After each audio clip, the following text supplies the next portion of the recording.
Welcome to Vadgaon Career Institute. Today we start with new chapter class 11th physics, that is law of motion. Law of motion start करेंगे, chapter 5 physics class 11th का है.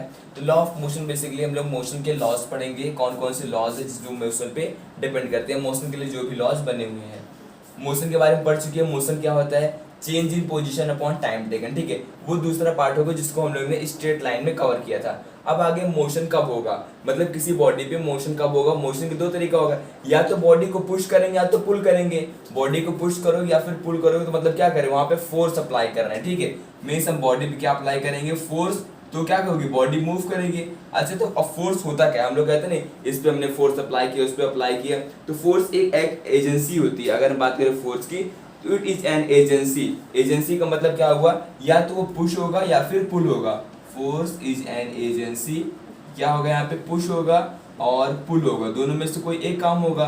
Body को push करेंगे या तो पुल करेंगे, तब वहां पे फोर्स डेवलप हो जाएगा. ठीक है, अब उस केस में क्या होगा, बॉडी का स्टेट चेंज होगा. स्टेट मतलब अगर रेस्ट में है तो मोशन होगी, और मोशन में है तो रेस्ट में हो जाएगी. उसको हम क्या बोलते हैं, फोर्स बोलते हैं. ठीक है, जो बॉडी को रेस्ट से मोशन मिला दे और मोशन को रेस्ट मिला दे. ठीक है, मीन्स ये पुश भी हो सकता है या फिर पुल, उसके अलावा कुछ नहीं होगा. हम किसी बॉडी के साथ, मान लो एक बॉडी यहाँ पे रखी गई है, ठीक है, एक ऑब्जेक्ट यहाँ पे है, इसके साथ क्या कर सकते हो, या तो इसको धक्का दे सकते हो, या फिर इसमें फोर्स अप्लाई कर सकते हो, या उससे फोर्स लगा के इसको अपनी तरफ खींच सकते हो. फोर्स अप्लाई करेंगे तो क्या होगा, पुश होगा. अपनी तरफ खींचेंगे तो क्या होगा, पुल होगा. मीन्स दोनों में से एक काम कर सकते हैं उस बॉडी के साथ. मीन्स हम उस पर फोर्स अप्लाई कर सकते हैं.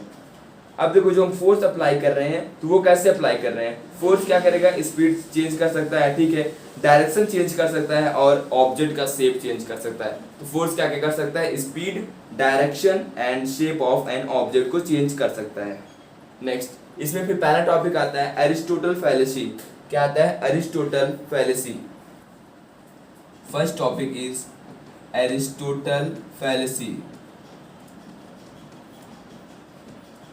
फैलेसी मतलब क्या हुआ, फेल हुआ. एरिस्टोटल क्यों फेल हुए थे, आखिर उन्होंने क्या कहा था जो वो फेल हो गए. तो इसमें देखते क्या था, an external force is necessary to keep a body move with uniform velocity. Aristotle law of motion के अकॉर्डिंग एक एक्सटर्नल फोर्स चाहिए जो बॉडी को मोशन में रखेगा. ठीक है, means an external force is needed to keep a body is in motion. किसी बॉडी को मोशन में रखना है तो बाहर का एक फोर्स चाहिए. हम लोग को बात समझ में आती है, हाँ भाई सही बात है, किसी बॉडी को. लेकिन अगर सोचो किसी हमने फोर्स अप्लाई कर दिया, उस पर फोर्स हम हटा देते हैं, फिर भी थोड़ी दूर तक आगे अपने आप बढ़ती रहती है, उसी कारण इनको ये फेल हो गए. अब इनको फेल किसने किया था, कोई साइंटिस्ट होगा जो इनको प्रूव किया होगा कि रॉन्ग है. किसने किया था, गैलीलियो गैलीली. ठीक है, गैलीलियो गैलीली ने इसको प्रूव किया था. कैसे इसको प्रूव किया था कि ये रॉन्ग है, लॉ ऑफ इनर्शिया के बारे में बताया था. ठीक है, तो गैलीलियो गैलीली ने किसके बारे में बताया था, लॉ ऑफ इनर्शिया के बारे में. गैलीलियो, ठीक है, गैलीलियो साइंटिस्ट थे जिन्होंने लॉ ऑफ इनर्शिया के बारे में बताया था, लॉ ऑफ इनर्शिया के बारे में फॉर्मुलेट किया था. अब लॉ ऑफ इनर्शिया आया कैसे, तो गैलीलियो का एक्सपेरिमेंट समझते हैं. गैलीलियो ने क्या कहा था, गैलीलियो का एक्सपेरिमेंट क्या था, assess that object move with constant speed when no external force act on them. Galileo के अकॉर्डिंग अगर किसी ऑब्जेक्ट पे एक्सटर्नल फोर्स अप्लाई नहीं करेंगे तो वो एक कांस्टेंट स्पीड के साथ मूव करेगा. अच्छा, उसका उनका एक्सपेरिमेंट क्या था, उन्होंने कुछ इस तरीके से इंस्ट्रूमेंट को रखा. ठीक है, आप लोग देखे होंगे स्विंग वाला झूला ऐसे ही होता है. यहाँ क्या लगता है, एक बॉल रखते हैं. अच्छा, बॉल को छोड़ दो फ्रीली, कोई फोर्स ना अप्लाई करो, यहाँ पे रखने के बाद छोड़ दो, तो बॉल अपने आप एक स्पीड से मूव करने लगेगी आगे डायरेक्शन में, और मूव करती जाएगी आगे. ठीक है, एक टाइम बाद रुकती वाला केस हो गया, लेकिन ये मूव करती हुई चली जाएगी. ठीक है, इनके अकॉर्डिंग ये था. अब देखो दूसरा इन्होंने क्या किया, दूसरा इसका उल्टा केस कर दिया. इसका उल्टा केस क्या था, देखो इस तरीके से, इस तरीके से कुछ केस ऐसा हो गया कि बॉडी आई, बॉल को इन्होंने क्या रखा, स्टार्टिंग में यहाँ पे रखा. अगर बॉल को उन्होंने यहाँ पे रखा तो देखो बॉल तो अपने आप ऊपर चली नहीं जाएगी. मींस बॉल रेस्ट में है तो रेस्ट में ही रहेगी जब तक इस पे बाहर से कोई एक्सटर्नल फोर्स अप्लाई नहीं होगा. अब इसको क्या था, यहाँ पे देखो जैसे हल्का सा फोर्स मिला या फिर ना ही मिला, इस तरीके से रखा गया इसको, ये आगे मोशन में चली गई. ठीक है, अब इसको क्या था, जब तक एक्सटर्नल फोर्स नहीं मिलेगी तब तक आगे मूव नहीं करेगी. तो गैलीलियो के अकॉर्डिंग क्या हो गया कि अगर कोई ऑब्जेक्ट मूव कर रहा है एक कांस्टेंट स्पीड के साथ, उसी स्पीड में मूव करेगा जब तक उस पर एक्सटर्नल फोर्स अप्लाई नहीं करेंगे. तो यही से आता है लॉ ऑफ इनर्शिया. ठीक है, जिसको हम बोलते हैं first law of motion. Start करते हैं inertia and it's different types. Inertia and it's different types.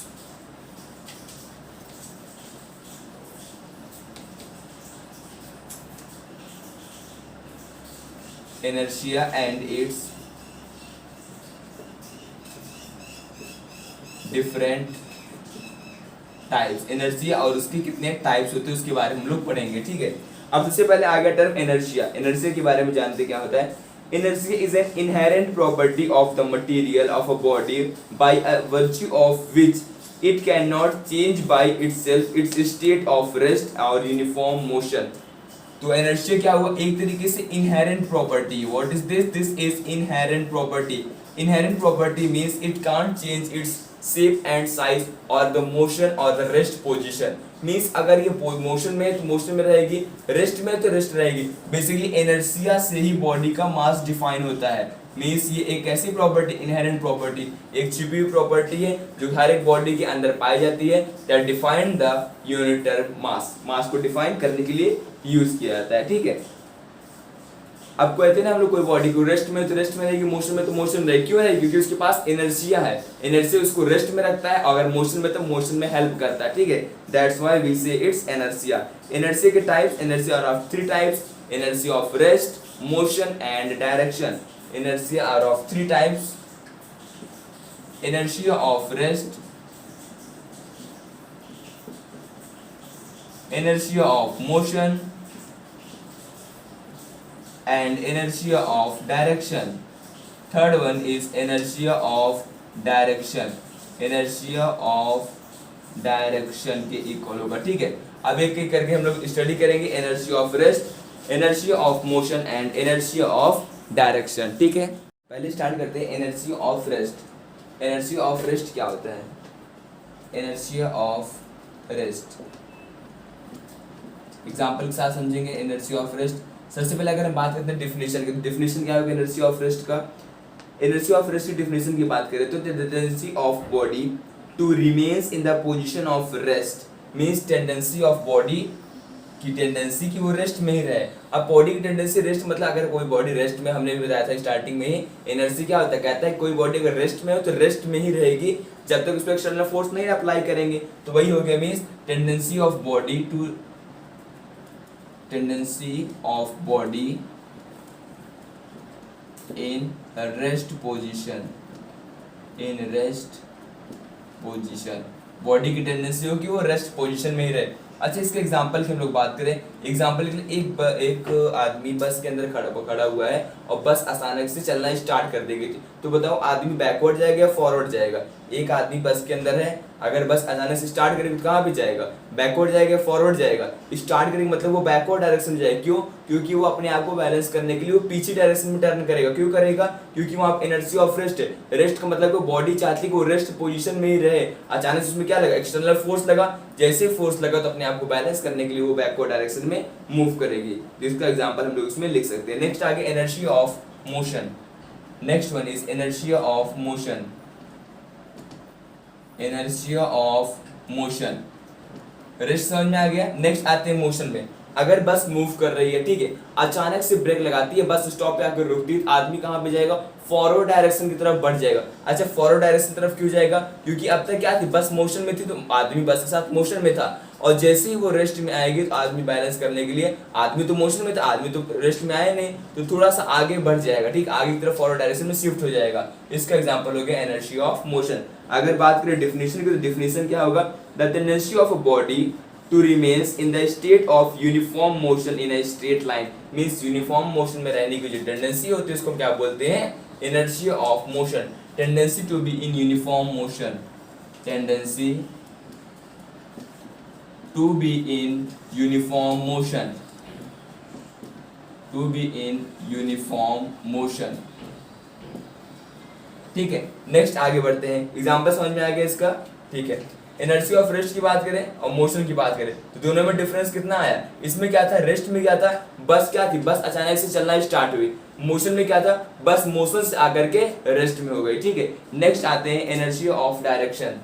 Next one is energy of direction. अभी और भी एग्जांपल डिस्कस करेंगे इन सबके, तो पहले एक बार समझ में आ जाएगा तो एग्जांपल तो और डिस्कस कर सकते हैं हम लोग। एग्जांपल भी समझ में आ जाएगा। Energy of direction, means inertia change होना, कैसे चेंज होगा, डायरेक्शन से। डायरेक्शन से इनर्शिया की डेफिनेशन क्या होगी, the inability of a body to change by itself its direction of motion. Means body की खुद की इनएबिलिटी कि वो आसानी से अपने आप को एडजस्ट कर सके डायरेक्शन के बेसिस पे, ठीक है। अब देखो ये कैसे वर्क करता है, जब बस टर्न लेती है हम लोग क्या करते हैं, अपनी पोजीशन चेंज करते हैं, पोजीशन चेंज आती नहीं चेंज आती। अगर मान लो बॉडी इस तरीके से, ऐसे मान लो ये बस जा रही है सामने से, इसने ऐसे तेजी से टर्न लिया, हम लोग इस डायरेक्शन में जाएंगे, इस डायरेक्शन में क्यों मूव हो गए, क्योंकि वहाँ हमारे पास बॉडी के पास मास है। मास कहने का मतलब हमारी बॉडी के पास एनर्जिया है, और वो अपने आप को बैलेंस करने के लिए उसकी इनएबिलिटी प्रॉपर्टी होती है, तो वो अपने आप को लेफ्ट साइड में शिफ्ट करेगी, ठीक है। नेक्स्ट अब और एग्जांपल हम लोग इसके बारे में डिस्कस करेंगे, ठीक। एनर्जी ऑफ रेस्ट, मोशन और डायरेक्शन, जिसको हम बोलते हैं फर्स्ट लॉ ऑफ मोशन। चलो इसको पहले एक बार एक टॉपिक और डिस्कस कर लेते हैं जिसमें बहुत हेल्प करेगा, दैट इज लीनियर मोमेंटम। उसके बाद हम लोग डिस्कस करेंगे एक एग्जांपल, तो याद करो फॉर्म डेफिनेशन इसका क्या होता है। नेक्स्ट आते हैं हम लोग linear momentum. Next one is linear momentum. Momentum पता है सबको क्या होता है, लीनियर मोमेंटम क्या हुआ, लीनियर मतलब क्या हुआ, स्ट्रेट लाइन अगर मोशन हो रहा है वहां पे, या फिर क्या है रेक्टिलिनियर मोशन हो रहा है, जो भी मोमेंटम होगा बॉडी का उसको हम क्या बोलते हैं, लीनियर मोमेंटम। तो लीनियर मोमेंटम क्या होता है, product of mass and velocity. Linear momentum क्या होता है, तो मोमेंटम इक्वल्स टू क्या होगा, मास into velocity, mass multiply by velocity, ठीक है। अच्छा लीनियर मोमेंटम को डिनोट किससे करेंगे हम लोग, इसको हम लोग पी से डिनोट करते हैं, किससे करते हैं, पी से। तो यहाँ पे वेक्टर क्वांटिटी कौन कौन सा होगा, पी वेक्टर क्वांटिटी है, मास वेक्टर होता है नहीं, वेलोसिटी वेक्टर होता है, तो हम लोग लिखते हैं P vector equals to M, scalar quantity है मल्टीप्लाई बाय वी वेक्टर, ठीक है। तो पी इक्वल्स क्या होता है, एम क्रॉस वी। नेक्स्ट तो वेक्टर हो गया, मास स्केलर टर्म हो गया, तो ये भी हमारा क्या हो गया, ये भी वेक्टर फॉर्म हो गया। नेक्स्ट आते हैं SI unit, SI unit of momentum. SI unit कैसे कैलकुलेट करेंगे, एम क्या हो गया, मास, ठीक है। तो मास क्या होगा, केजी, ये वेलोसिटी है तो क्या हो जाएगा, मीटर पर सेकेंड, मीटर पर सेकेंड। अच्छा इसको ऐसे कैसे लिखें, केजी सेकेंड लिख दे, केजी सेकेंड पर मीटर, केजी सेकेंड पर मीटर लिख सकते हैं इसको हम लोग, ठीक है। अच्छा यहाँ पे केजी सेकेंड पर मीटर हो गया, यहाँ पे डायमेंशन क्या होगा इसका, इसका डायमेंशन क्या होगा। अब देखो मास है, उसके बाद वेलोसिटी है, क्या है, मास है देन वेलोसिटी है, तो मास के लिए क्या लिखोगे, और मल्टीप्लाई में होगा KG into M upon second, ठीक है। डायमेंशन क्या होगा इसका, ये सही है। डायमेंशन देखो मास क्या होता है एम, ठीक है, वेलोसिटी के क्या होता है एल टी माइनस वन, तो क्या हो जाएगा dimension M L T minus one हो जाएगा। नेक्स्ट अगर हम लोग दो मोमेंटम को रिलेट करते हैं, दो बॉडी के मोमेंटम को रिलेट करते हैं, तो उनके वेलोसिटी का फॉर्मूला क्या होगा, देखो अगर एक बॉडी का मोमेंटम P1 क्या है, P1 इक्वल्स क्या हो जाएगा m into V1, mass fix रहेगा, ठीक है। दूसरी बॉडी का P2 इक्वल्स क्या हो जाएगा m इंटू V2। अगर दोनों को रिलेट करेंगे तो क्या होगा, तो P1 अपॉन P2 हम क्या लिख सकते हैं, P1 अपॉन P2 किसके इक्वल होगा, जरा सोच के बताओ किसके इक्वल। देखो m है, वहां पे भी ऊपर भी m है, नीचे भी m है, m को हटा देते हैं कोई दिक्कत नहीं, डिवाइड करेंगे तो क्या हो जाएगा V1 अपॉन V2। इस तरीके से रिलेट करके मोमेंटम और वेलोसिटी से एक टर्म को हम लोग फाइंड कर सकते हैं। नेक्स्ट आगे बढ़ते हैं हम लोग, laws of motion, Newton's law of motion. Next topic is Newton's law of motion. Newton's law of motion, Newton's कितने लॉ होते हैं, 3 law. First law of motion जिसको हम क्या बोलते हैं, first law of motion, that we also called law of inertia, law of inertia भी बोलते हैं इसको, ठीक है। क्या बोलते हैं हम लोग, लॉ ऑफ इनर्शिया। अच्छा लॉ ऑफ इनर्शिया या फिर Newton's first law of motion की डिफिनेशन क्या होगी, देखो इसकी डिफिनेशन क्या बोलेंगे, every body continue in its state of rest और in uniform motion in a straight line until and unless it is compelled by some external force to change that state। Means कोई body अगर rest point पे है तो rest position पे rest में रहेगी, motion में है तो मोशन में रहेगी, जब तक उसमें एक्सटर्नल फोर्स अप्लाई नहीं होगा या फिर कोई भी फोर्स कंपेल नहीं करेंगे तब तक कोई चेंज नहीं आएगा, ठीक है। तब तक वैसे का वैसा रहेगा, अगर रेस्ट में तो रेस्ट में रहेगा, मोशन में है तो मोशन में ही रहेगा। ये हो गया हमारा first law of motion, that we also called law of inertia. Next then आता है उसके बाद second law of motion, second law of motion.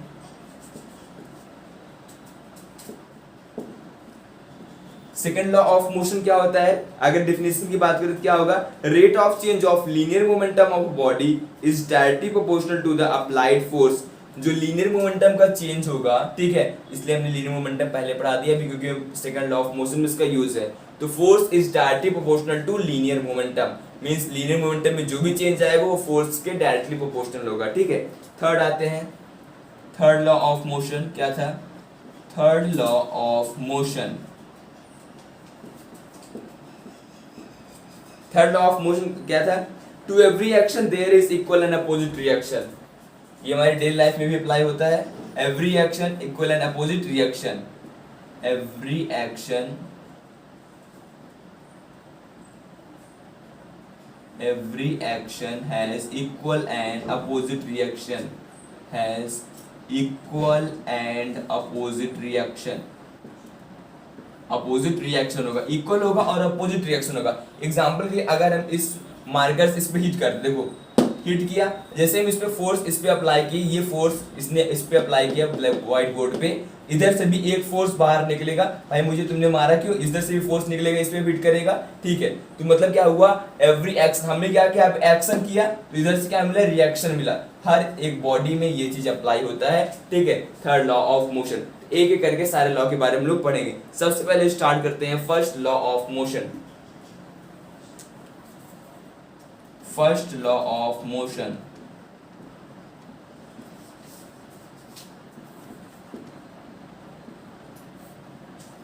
First law of motion के बारे में पढ़ते हैं। फर्स्ट लॉ ऑफ मोशन को लॉ ऑफ इनर्शिया भी बोलते हैं। लॉ ऑफ इनर्शिया हम लोग 3 टाइप्स पढ़ चुके हैं, energy of rest, energy of motion and energy of direction. तो इसके और एग्जांपल के बारे में डिस्कस करते हैं क्या क्या होगा। सबसे पहले स्टार्ट करते हैं energy of rest. Energy of rest मतलब किसी बॉडी की टेंडेंसी होगी रेस्ट पोजीशन पर रहने की, तो उसको बोलेंगे हम लोग उसके पास एनर्जी ऑफ रेस्ट है। एग्जांपल देखो इसका, डेली लाइफ एग्जांपल है, when a horse suddenly start running we fell backward. अगर मान लो हॉर्स के ऊपर हम बैठे हैं, अचानक से स्टार्ट कर दे चलना, तेज चलना स्टार्ट कर, तो हम क्या करेंगे, आगे जाएंगे पीछे जाएंगे, पीछे की डायरेक्शन में गिर जाएंगे, क्योंकि हम उस समय रेस्ट पोजीशन पे हैं और जिस ऑब्जेक्ट पे बैठे हुए हैं वो ऑब्जेक्ट मोशन में आ गया। अगर वो मोशन में आ गया तो हम लोग पीछे की डायरेक्शन में जाएंगे, इसको बोलते हैं energy of rest. Next energy of rest का एग्जांपल है, dust is removed from the hanging carpet bye beating it with a stick. ठीक है, लिखते जाते हैं, याद रहेगा। जिसे हॉर्स का एग्जांपल हो गया, एक horse suddenly start running, start running, ठीक है। Next one example is dust from carpet, dust from carpet. Carpet है, कारपेट को साफ करना क्या करते हैं, उसको उल्टा लटका देते हैं और फिर डंडे से क्या करते हैं, मारना स्टार्ट कर देते हैं। अच्छा, उस केस में क्या होता है, देखो कारपेट तो रेस्ट पोजीशन पे है, पार्टिकल उसके रेस्ट पोजीशन पे है, जैसे हमने इसको बीट करना स्टार्ट किया तो कारपेट मोशन में आता है और जो पार्टिकल होते हैं वो रेस्ट पोजीशन पे रहते हैं। जब पार्टिकल रेस्ट में रहेंगे तो वो नीचे आ जाते हैं और कारपेट मोशन होकर के साइड में हो जाता है, ठीक है। मींस कारपेट मोशन में होगा तो पार्टिकल क्या होंगे, रेस्ट पोजीशन पे होंगे, वो नीचे आ जाएंगे। पार्टिकल रेस्ट में क्यों होते हैं, क्योंकि उनके पास क्या था, एनर्जी ऑफ रेस्ट, ठीक है। नेक्स्ट दूसरा example, when we shake the branch of leaf it's fall and dry leaf fall down. देखो अगर हम लोग किसी भी ब्रांच मतलब कि पेड़ की ब्रांच को हिलाते हैं तो वहां से लीव्स फॉल डाउन, नीचे गिर जाती हैं। कभी सोचा है क्यों होता है, लीव्स फॉल डाउन, लीव्स नीचे क्यों जाती है। देखो अब जो लीव्स सूख गई हैं, येलो कलर की हो गई हैं या वैसे पड़ी हुई हैं, उसमें वो क्या है, रेस्ट पोजीशन पे है और ट्री को हम लोग जैसे ही मोशन में लाएंगे तो वो लीव्स क्या होंगे, वहां से डिटैच होकर के बाहर नीचे गिर जाएंगे। तो ये हो गया अगला example, leaves fall from the tree.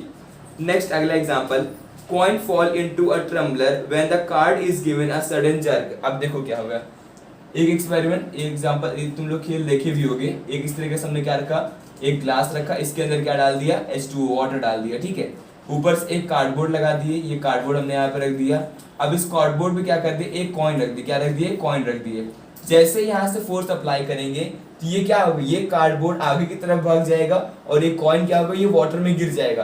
अच्छा, कॉइन तो इसके ऊपर रखा गया तो कॉइन क्यों वाटर में गिर गया, क्योंकि कॉइन रेस्ट में था, हमने कार्डबोर्ड को मोशन में किया तो कार्डबोर्ड आगे चला जाएगा और due to energy of rest coin क्या होगा, पानी में गिर जाएगा, ठीक है। नेक्स्ट आते हैं energy of motion. Energy of motion के और example, energy of motion, motion लिख देते हैं, एनर्जी ऑफ मोशन हो गया। इनर्शिया ऑफ मोशन का एग्जांपल। इनर्शिया ऑफ मोशन मतलब टेंडेंसी ऑफ अ बॉडी और ability of a body to remains in the position of motion, ठीक है। नेक्स्ट इसका एग्जांपल, अब हॉर्स क्या था, जब स्टॉप किया उसने अचानक से चलना था, हम लोग फॉरवर्ड डायरेक्शन में बढ़ गए, फॉरवर्ड डायरेक्शन आगे की तरफ आ गए, क्यों आ गए, क्योंकि इनर्शिया ऑफ मोशन, हम लोग हॉर्स के साथ मोशन में थे। मान लो ये हॉर्स है हमारे साथ, ये कोई ऑब्जेक्ट है, इसके ऊपर तुम बैठे हो, अब ऑब्जेक्ट क्या होगा, ऑब्जेक्ट तेजी से चल रहा है, तुम भी इसके साथ चल रहे हो, ऑब्जेक्ट अचानक से रेस्ट में आ जाएगा, तो ये ऑब्जेक्ट क्या, ये बॉडी क्या होगी, ऊपर वाली नीचे गिर जाएंगे, हम लोग नीचे गिर जाएंगे, क्यों गिर जाएंगे, क्योंकि ये तो मोशन में था, ये बॉडी जो थी वो मोशन में थी, ये भी इसके साथ मोशन में थे, जैसे ये रेस्ट में आएगी ये तो मोशन में ही रहेगी ना, तो ये आगे की तरफ चली जाएगी। यही कारण है कि जब हॉर्स अचानक से रुक जाता है दौड़ते दौड़ते, हम लोग क्या होंगे, आगे की तरफ गिर जाएंगे, ठीक है। We fall forward,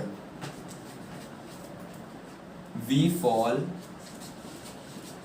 forward when horse stop running, ठीक है। Next another example, a person getting out of moving bus or a train fall in the forward direction। अगर मान लो बस चल रही है या ट्रेन चल रही है, कई बार देखो ऐसा एक्सीडेंट भी होता है, हम लोग क्या करते हैं उसमें से तेजी से उतरने की कोशिश करते हैं या फिर चढ़ने की कोशिश करते हैं। एग्जांपल लेते हैं, अगर हम लोग उतरने की कोशिश कर रहे हैं, उतरते नीचे तो क्या करते हैं, आगे की तरफ गिर जाते हैं। आगे की तरफ क्यों गिर जाते हैं, क्योंकि हम लोग अभी तक ट्रेन के साथ मोशन में थे, और जैसे ही हम ट्रेन से बाहर कूदते हैं तो नीचे वाला जो सरफेस होता है वो रेस्ट में होता है। हमारी बॉडी की टेंडेंसी है लीनियर मोमेंटम को मेंटेन करना है, तो वो मोशन में रहेगी, due to inertia of motion हम लोग फॉरवर्ड की तरफ गिरते हैं, ठीक है। Next another example, athlete runs for a certain distance before taking a long jump. Long jump करने के लिए अगर कहते हैं लॉन्ग जंप करना है, तो तुम लोग क्या करो, दूर से दौड़ के आओगे, तेजी से उड़ के आगे की तरफ जंप करोगे, क्यों, क्यों तुमने दौड़ा, तो रन क्यों किया, इसलिए हमने रन किया उस केस में, क्योंकि हमने क्या किया, अपनी बॉडी को मोशन में ला दिया। जब हमारी बॉडी के पास मोशन होगा और हम जंप लेंगे तो जंप में वो मोशन क्या करेगा, हेल्प करेगा, इसलिए हम लोग क्या, एथलीट क्या करते हैं, लॉन्ग जंप लेने से पहले दौड़ते हैं। Next another example, a ball throne upward in a moving train come back into the throwers hand. अच्छा देखो, ट्रेन के अंदर कभी बैट बॉल खेले नहीं होगे, लेकिन कैच एंड कैच तो खेले होगे बॉल के साथ। अब बॉल क्या लिया हमने, ट्रेन के अंदर बैठे थे, ऐसे उछाले हमने ऊपर, और फिर देखकर थोड़े टाइम बाद बॉल मेरे हाथ में फिर से वापस आ गई, मीन्स आसानी से कैच कर लिया हमने। क्यों कैच कर लिया, बस तो मोशन में है या ट्रेन तो मोशन में ही, क्यों कर लिया, क्योंकि वो बॉल भी उस ट्रेन के साथ क्या हुआ, मोशन में आ गया, इसलिए हम लोग कैच कर लिए उसको, ठीक है, आसानी से कैच हो जाएगा, ठीक है। नेक्स्ट आते हैं डायरेक्शन पर। Another example is based on direction of, energy of direction, direction direction के एग्जांपल देखते क्या क्या होगा। देखो पहला एग्जांपल की बात करते हैं, when a vehicle move the mud stick on it wheels flies of tangentially. Example के लिए एक व्हीकल है, चल रही तेजी से, अगर वहां पे मालूम मड है, पानी इकट्ठा हुआ है, अगर उसमें से तेजी से वो कार या बस है तेजी से क्रॉस करते, उसका पहिया अगर सर्कुलर फॉर्म है, सर्कुलर फॉर्म होता है, तो जैसे उसे पड़ेगा तो क्या होगा, इस जैसे मान लो ये पहिया है, ठीक है, यहाँ पे कीचड़ है, इस पे पड़ता है तो कुछ इस तरीके से तेजी से आगे की तरफ से जा रही है बस, ठीक है, आगे की तरफ जा रही है, ये बस का पहिया बना हुआ है, ये कार का पहिया हुआ है, ठीक है। अभी क्या करेगी, आगे की तरफ से मूव करेगी, आगे की तरफ जाएगी, तो ये जो यहाँ पे मिट्टी होगी है पीछे की तरफ टेंजेंशियली काफी तेजी से फेंकेगी, क्यों फेंकेगी, due to energy of direction. एक एग्जांपल ये हो गया इसका, when a dog chase a hare the hare runs along a zigzag path. मैंने एग्जांपल सुन देखे होंगे, मान लो कोई भी डॉग है या फिर लॉयन है, हिरन डियर को पकड़ रहा है, तो डियर क्या करता है, जिगजैग मोशन अप्लाई करता है, क्यों, क्योंकि अब लॉयन का मास ज्यादा है, ठीक है, वो तुरंत डायरेक्शन चेंज नहीं कर सकता, लेकिन डियर का मास कम है, वो तुरंत डायरेक्शन चेंज कर सकता है, क्यों कर सकता है, due to energy of direction. Start with Newton second law. Newton second law की डेफिनेशन क्या होती है, applied force is directly proportional to rate of change of momentum, rate of change of momentum means applied force होगा वो rate of change of momentum के equal होगा। Change of momentum किसके equal होगा, चेंज ऑफ मोमेंटम मतलब क्या होगा, P2 minus P1। देखो फाइनल मोमेंटम क्या होगा, फाइनल मोमेंटम क्या होगा बॉडी का, P2।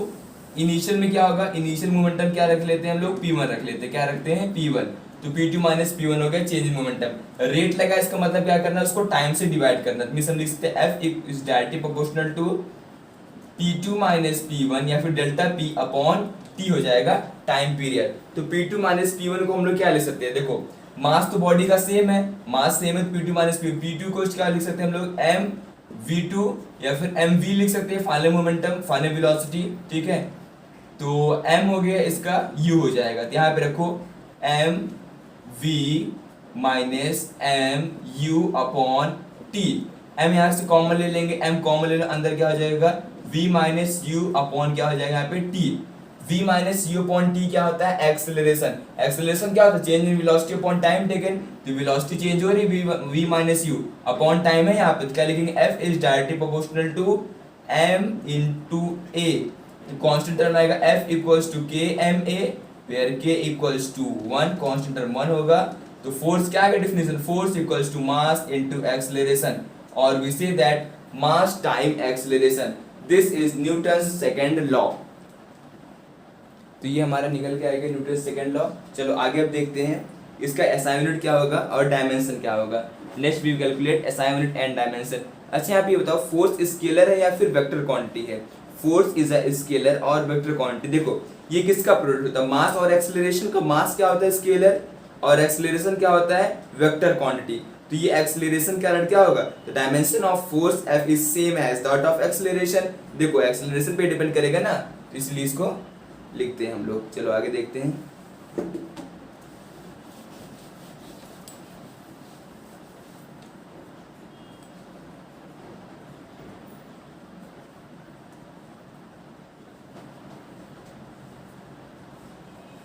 Dimension of force. Force क्या होता है, m into A, mass into acceleration.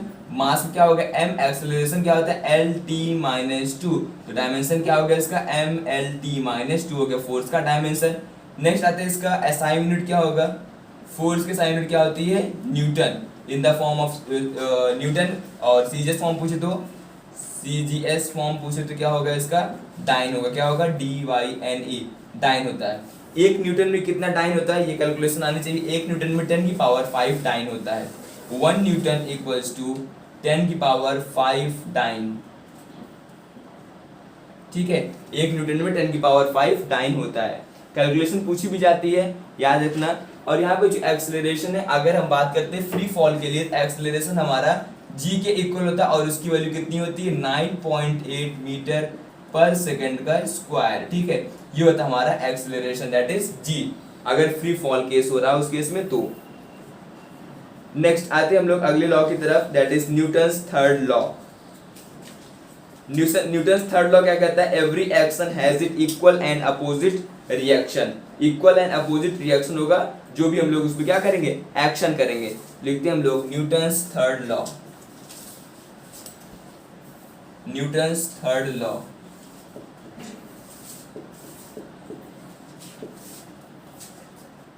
Newton's third law. Newton's third law F equals to ma अगर यहाँ पे अप्लाई करते क्या वर्क करेगा, F इक्वल्स टू ms निकल जाएगा।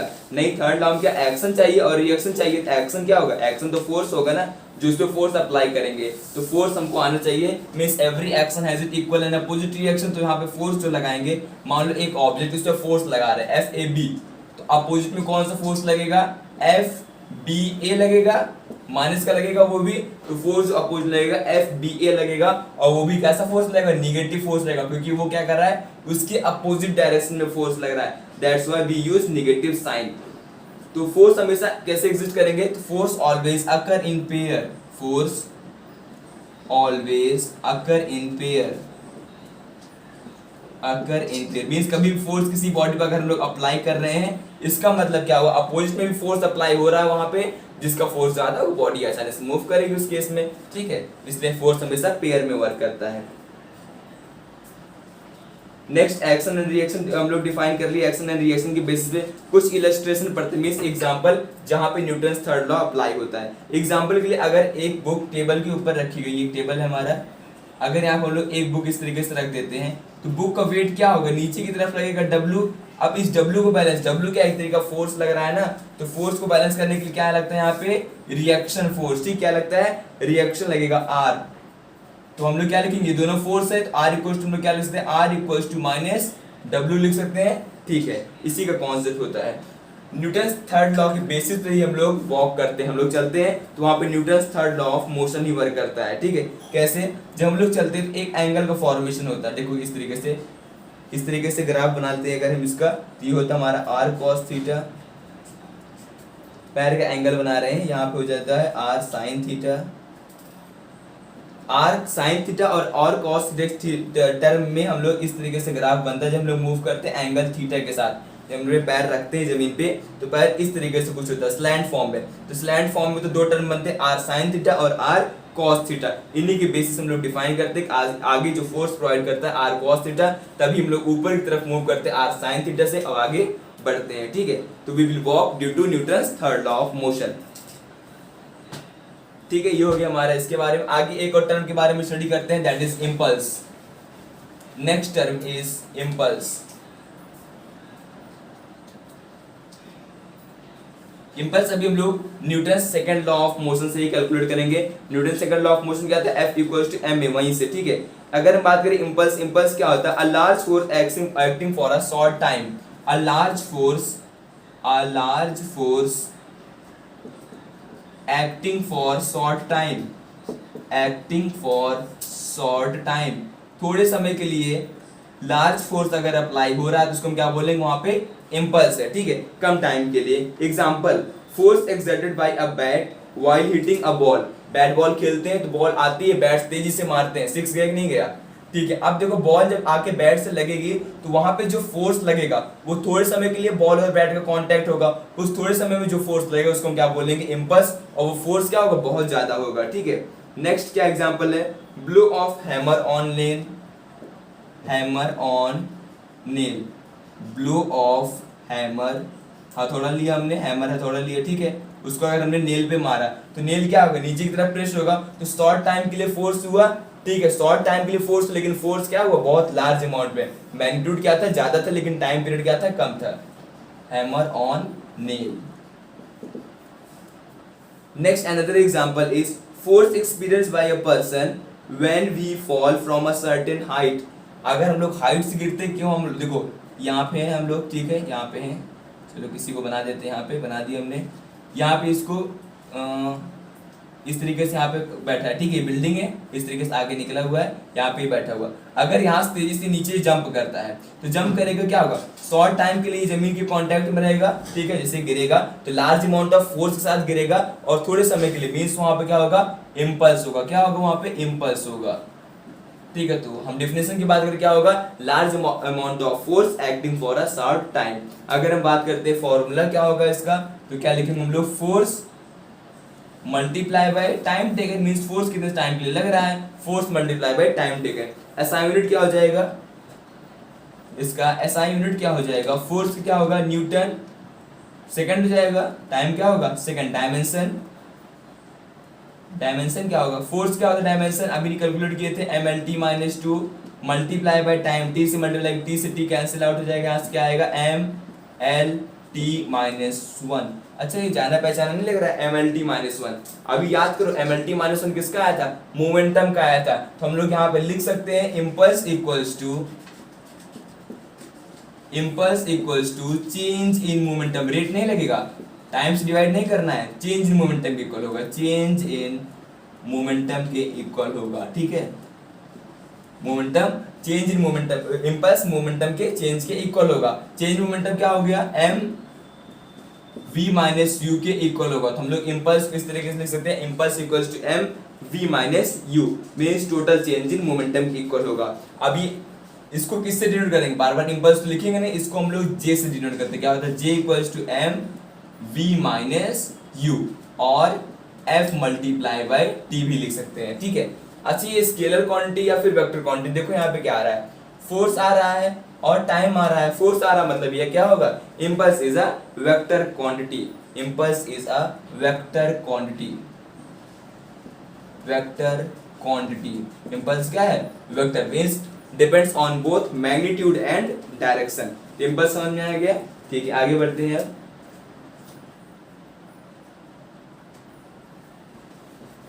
इम्पल्स एक और कैलकुलेट करते हैं हम लोग, वेरिएबल फोर्स और कांस्टेंट फोर्स के लिए। Impulse for variable force and constant force, impulse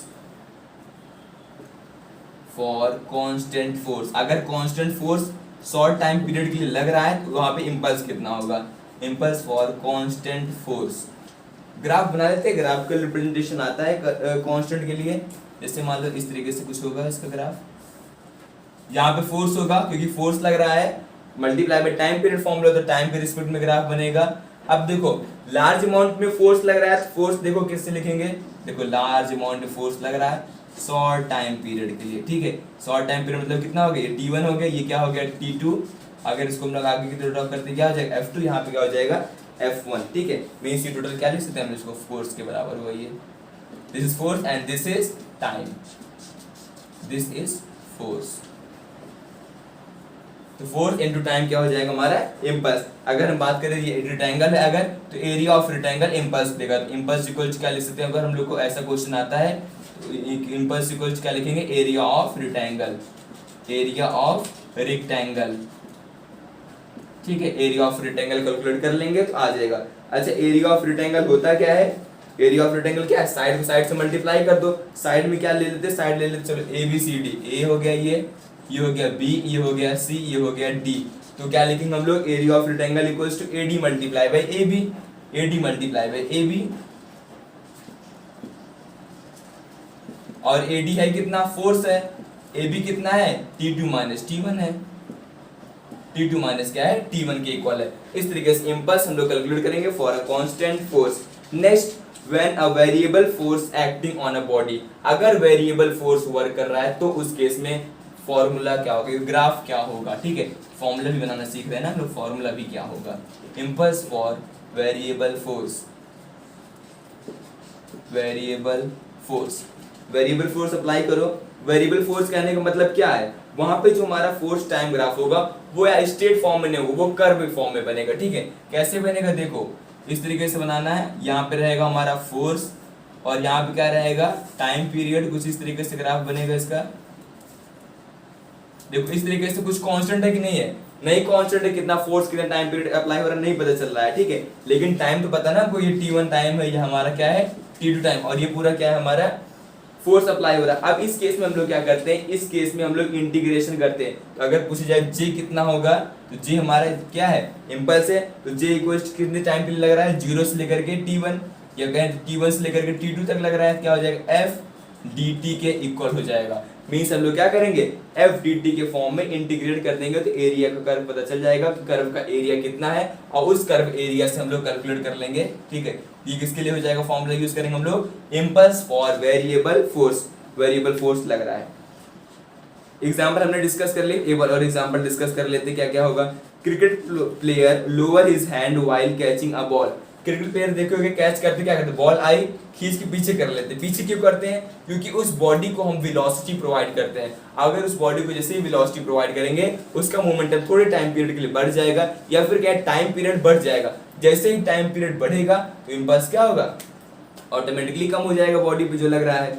next, a person falling from a certain height receive more injuries when fall on a cemented floor then fall on a heap of sand. अब देखो अगर एक आदमी दो आदमी को लेते हैं, ठीक है, एक सर्टेन हाइट पे रख दिया हमने, यहाँ पे क्या रख दिया, यहाँ पे क्या है पत्थर है और यहाँ पे क्या है हस्क है, ठीक है, या फिर कहें स्पंज रखा गया यहाँ पे, इसको यहाँ से हमने नीचे गिरा दिया, इसको भी यहाँ से नीचे गिरा दिया, ये क्या हो गया, टपक जाएगा, ये मर जाएगा, ठीक है, डेथ हो जाएगी इसकी डेथ हो जाएगी। लेकिन इसको कुछ नहीं होगा, थोड़ी बहुत चोट लग जाएगी। क्यों ऐसा हुआ, क्योंकि जैसे ही ये बॉडी इस पे गिरेगा तो ये बॉडी क्या है, रिजिड है, ये बिल्कुल भी कंप्रेस नहीं होगी, इम्पल्स जो लग रहा है वो पूरा लगेगा। लेकिन यहाँ पे जैसे इस पे गिरेगा तो ये थोड़ा सा नीचे तक जाएगा, नीचे तक क्यों कंप्रेस होगा, क्योंकि यहाँ पे टाइम पीरियड बढ़ जाता है, और जैसे ही टाइम पीरियड बढ़ गया जो इम्पल्स लग रहा है वो कम हो जाएगा, और इम्पल्स कम लगेगा तो बॉडी के ऊपर जो फोर्स अप्लाई होगा वो कम लगेगा, फोर्स कम लगेगा उसको चोट भी कम लगेगी, ठीक है, ये रीजन है वो बच जाएगा। और automobiles are provided with shocker, automobiles में शॉकर क्यों होता है, ड्यू टू इम्पल्स। इसका एग्जांपल हो गया, बफर्स लगे रहते हैं बोगीज में, ठीक है। नेक्स्ट आगे हम लोग टॉपिक डिस्कस करते हैं, यहाँ पे खत्म हो गया। नेक्स्ट आते हैं हम लोग हॉर्स एंड कार्ट प्रॉब्लम। अब डिस्कस करते हैं, अभी हम लोग पढ़ा था Newton's third law of motion, उसी तरह एक तरीके समझो उसी का एक इलस्ट्रेशन है। बहुत इंपॉर्टेंट है हॉर्स एंड कार्ट प्रॉब्लम।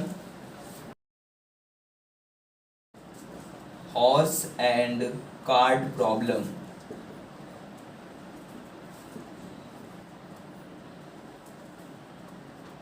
पहले एक डायग्राम बना लेते हैं, उस डायग्राम को हम लेबल करेंगे कि किस तरीके से फोर्स बैलेंस हो रहा है। ठीक है, ये हमारा हॉर्स एंड कार्ट का डायग्राम। देखो ये कार्ट लगा हुआ है, ठीक है, इसके व्हील है, यहाँ पे फोर्स लग रहा है, ठीक है, बैकवर्ड फोर्स F है, ये आगे हॉर्स है H जिसको आगे की तरफ खींच रहा है। ठीक है, यहाँ पे टेंशन फोर्स लग रहा है रस्सियों के बीच में, तो हॉर्स को कुछ ना कुछ वेट होगा W उसको बैलेंस करिए, एक वर्टिकल कंपोनेंट V है, फोर्स लग रहा है F, उसको बैलेंस करने के लिए रिएक्शन फोर्स R लगा हुआ है। ठीक है, अब चलिए इसको सॉल्व करते हैं। यहाँ पे क्या है, हॉर्स कार्ट को अपनी तरफ खींच रहा है, means horse move in forward direction, horse move in forward direction.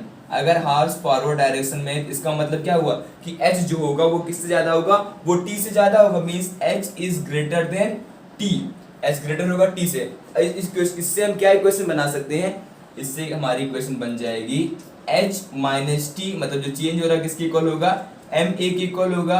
अभी हमने पढ़ा था Newton second law, second law क्या कहता है, सेकंड लॉ के अकॉर्डिंग फोर्स जो होगा किसके इक्वल होगा, mass time acceleration means ma के इक्वल होगा। तो हम लोग क्या लिख सकते हैं, h minus T equals to ma। Next अगर बात करते हैं कार्ड पे कितना लगेगा फोर्स, देखो कार्ड में क्या है, कार्ड में टेंशन T है, यहाँ पे फोर्स F है, तो बताओ दोनों में से T और F कौन सा ग्रेटर होगा, T is greater then F। क्यों T ग्रेटर होगा F के कंपैरिजन में, क्योंकि देखो अगर T ग्रेटर नहीं हुआ, ये T देखो, ये वाला T, ये वाला T, अगर ये T ग्रेटर नहीं हुआ इससे, तो ये आगे की तरफ बढ़ेगा ही नहीं। और इसका मतलब क्या लिख सकते हैं हम लोग, second point T is greater then F। यहाँ से इक्वेशन क्या बन के आ जाएगी, T minus F equals to ma। अब देखो ma की दो डिफिनेशन बन के आ गए, H minus T equals to ma, ये हमारी होगी पहली इक्वेशन, ये होगी हमारी दूसरी इक्वेशन। अब क्या करना है, दोनों इक्वेशन को डिवाइड कर दो, डिवाइड कर दे और में हमको कैलकुलेट करना है, ऐड कर देते, चलो ऐड से भी सॉल्व हो जाएगा। Adding equation first and second, जो भी करो इसके साथ आना चाहिए हमको, एक्सेलरेशन पता करना है। ऐड करने पे देखो क्या हो जाएगा, यहाँ पे क्या है, ये माइनस का टी, ये प्लस का टी, जाहिर सी बात है कटना ही कटना है। देखो ऐड करते हैं, h minus T equals to ma, t minus f equals to ma। अब इनको ऐड कर दो, ऐड करने पर क्या होगा, ये कैंसिल आउट कर जाएंगे। ठीक है, ऐड करने पर h और f क्या हो जाएगा, h माइनस f, यहाँ हो जाएगा h माइनस f। हाँ ये देखो, अब यहाँ पे गलती कहाँ पे होती है, देखो t माइनस एफ इक्वल क्या लिखा है, m इंटू ए, यहाँ पे भी लिखा गया m इंटू ए। एक जो मास है वो हॉर्स का है, एक मास जो है वो किसका मास दिया गया, कार्ड का मास दिया गया। तो ये किसका मास था, ये हॉर्स का मास था, तो हॉर्स का मास हम लोग क्या लेते हैं, स्मॉल m, और कार्ड का मास क्या लेते हैं, कैपिटल M। इसको क्या कर लो, कैपिटल M, थोड़ा सा डिफरेंशिएट करने के लिए। ठीक है, ये हो गया हमारा कैपिटल M। एक्सेलरेशन तो एक ही लगेगा क्योंकि दोनों आपस में जॉइंट है, तो यहाँ पे क्या हो जाएगा, m capital M plus small m, बाहर क्या आ जाएगा, a हो जाएगा। तो एक्सेलरेशन का फॉर्मूला यहाँ से क्या निकल जाएगा, acceleration equals to h minus F upon capital M plus small m। क्या हो जाएगा, h minus F equals to upon capital M plus small m। Capital M क्या है, कार्ड का मास, और स्मॉल m क्या है, हॉर्स का मास है। ठीक है, तो समझ में आ गया किस तरीके से फॉर्म होगा। चलो अब इस सिस्टम के लिए हमेशा h जो होगा f से ज्यादा होगा। ठीक है, यहाँ से भी हम लोग लिख सकते हैं h is greater then f। यहाँ से f लग रहा है, यहाँ पे h लग रहा है, दोनों में से कौन सा ग्रेटर होगा, अगर हॉर्स फॉरवर्ड डायरेक्शन में जा रहा है तो h is greater then f, 4 से ज्यादा होगा। नेक्स्ट आगे बढ़ते हैं हम लोग, अगला केस है हमारा न्यूटन थर्ड लॉ का, apparent weight of man in an elevator. Elevator मतलब क्या, वो लिफ्ट में अगर हम बात करते हैं अपैरेंट मैन का वेट कितना होगा उसको कैलकुलेट करेंगे। अपैरेंट वेट ऑफ मैन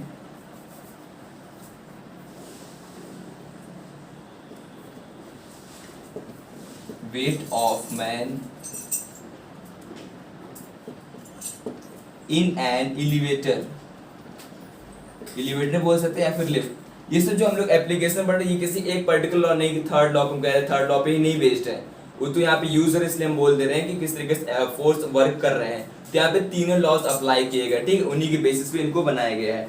सबसे पहले स्टार्ट करते हैं हम लोग, अगर लिफ्ट ऊपर जा रही होगी तो, ठीक है, पहला एप्लीकेशन हमारा क्या है, व्हेन लिफ्ट और elevator move in upward direction, upward direction में मूव करेगी तो यहाँ बीच में क्या लगेगा, जी लगता है बैलेंस करने के लिए, तो उससे मतलब नहीं हमको। वेट होगा हमारी बॉडी का W, उसको बैलेंस करने के लिए एक रिएक्शन फोर्स लगेगा R, लगेगा ना बैलेंस करने के लिए, ठीक है। तो सिंपल W होगा, W किसके बराबर होगा, W को हम लोग जान रहे हैं, वेट हमारा M इंटू जी के इक्वल होगा, M इंटू जी के इक्वल होगा, ठीक है। अगर मान लेते पहला केस लेते हैं, when lift move upward direction, ठीक है, with the acceleration a, lift move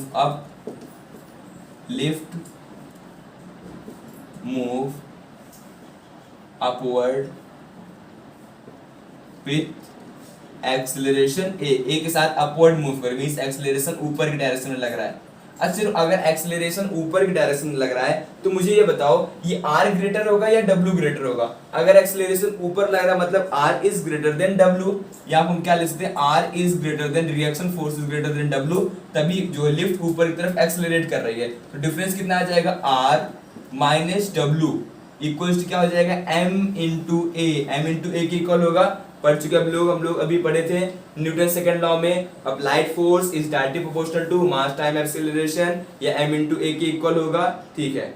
चलिए यहाँ पे रखते हैं, w क्या लिख सकते हैं, m into G, r minus M G equals to हो गया एम ए, इसको इधर भेज देंगे तो क्या हो जाएगा, r equals to M G plus M A, m यहाँ पे हो गया कॉमन तो क्या हो जाएगा अंदर g प्लस ए, रिजल्टेंट कितना हो गया, ठीक है, R इक्वल्स कितना हो गया, reaction force m g plus a के इक्वल होगा, ठीक है, जो हमारा रिएक्शन फोर्स होगा।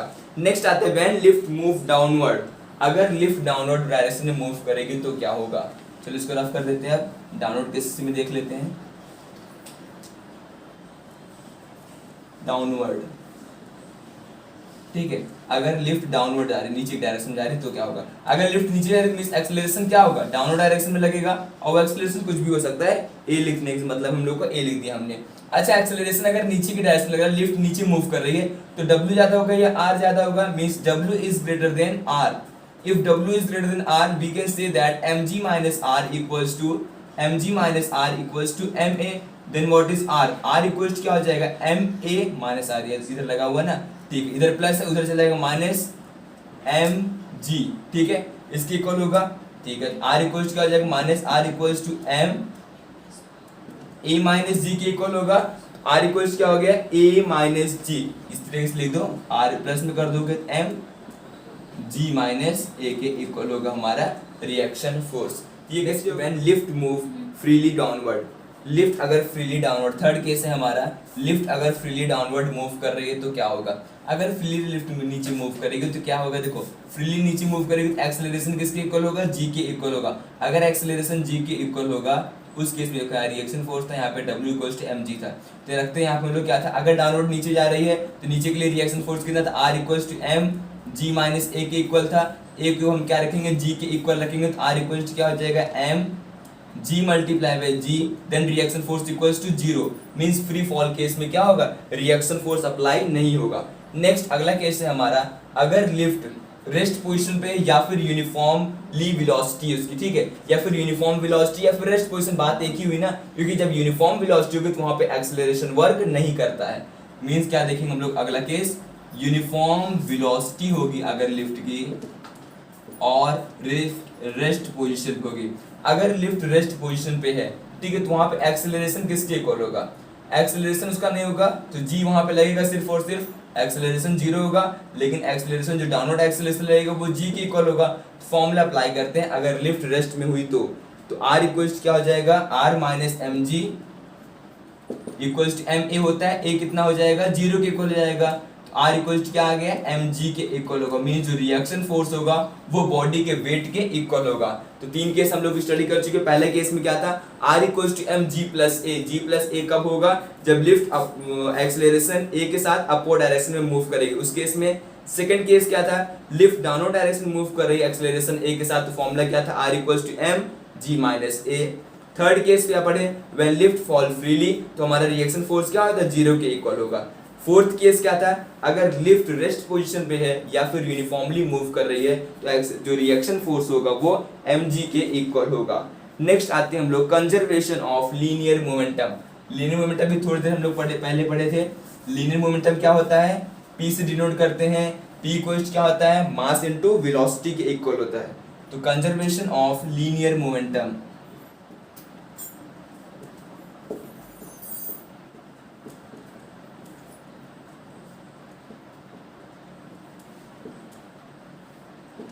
कंजर्वेशन ऑफ लीनियर मोमेंटम का मतलब हुआ अगर हम लोग नंबर ऑफ लीनियर मोमेंटम को सम करते हैं तो वो कांस्टेंट के इक्वल होगा। अगर डिफिनेशन की बात करें तो क्या होगा, when no external force act on a system of several interacting particle the total linear momentum of a body is conserved. The total linear momentum is the vector sum of linear momentum of all the particle of a system.